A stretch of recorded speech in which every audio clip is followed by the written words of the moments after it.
श्रीराम. श्री ब्रह्मचैतन्य गोंदवलेकर महाराज यांचे दैनंदिन प्रवचन आज 26 मार्च.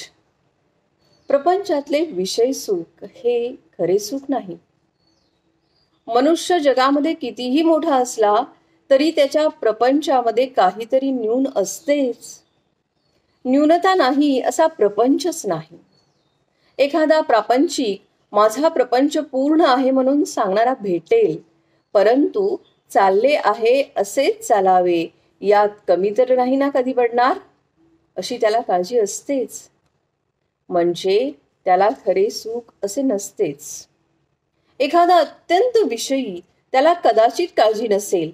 दारूच्या धुंदीत असणाऱ्याला राजाचीही पर्वा नसते, वस्त्राचीही शुद्ध नसते आणि तो आपल्याच धुंदीमध्ये आनंदामध्ये असतो.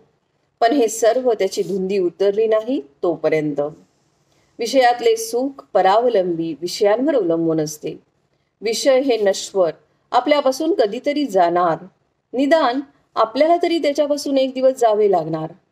दुसरी गोष्ट म्हणजे विषयाचे सुख इंद्रियाधीन असते. इंद्रिये विकल झाली म्हणजे सुख कसे मिळणार?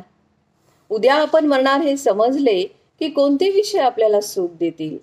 सारांश, विषयामध्ये सुख नाही. जे सुख होतेसे वाटते ते आपल्यालाच असते आणि ते विषयापासून मिळते अशी आपली फसवणूक मात्र होते. तर मग सुख कशात आहे? पुष्कळ वस्तू पुष्कळ मिळाल्या तर पुष्कळ सुख मिळते हा भ्रम आहे. खरे किंवा पुष्कळ सुख म्हणजे कायमचे सनातन सुख होय आणि ते सनातन वस्तूपाशीच म्हणजेच भगवंतापाशीच असते. आपल्याप्रमाणे पशूंनाही विषय सुख आहे. त्यांच्यात आणि आपल्यात फरक तो कोणता? मी कोण, कशासाठी आलो असा विचार करणे याला सारासार विचार म्हणतात. प्रपंचातही आपण विचार करतोच. कशात आपला फायदा आहे, कशात आपला तोटा आहे हे बघतोच. पण सर्वच असार, त्यात सार हे कुठून आणि कसे येणार? असलेल्या परिस्थितीमध्ये आपण समाधान मानित नाही, त्याहून अधिक सुखाच्या स्थितीची इच्छा धरतो. देवाची भक्ती करतो, संताकडे जाणे हे सुद्धा विषय मिळवण्याकरताच आपण करतो. मग आपली ही सेवा भक्ती विषयांची झाली का संतांची?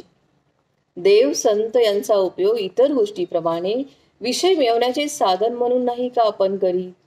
मांजर आडवे गेले की आपले काम होणार नाही ही भगवंताची सूचना आहे असे समजून आपण परततो. पण एक बायको मेली की दुसरी करण्याचा विचारायला लागतो. सारांश, आपले ध्येयच विषय हे असते आणि ते मिळवण्यासाठी आपली खटपट असते. खरोखरच जो मनुष्य प्रपंचातला आपला अनुभव जमेस धरत नाही तो कशानेही शहाणा होत नाही. प्रपंचामध्ये सुखी होणे म्हणजे भगवंताचे होणे होय.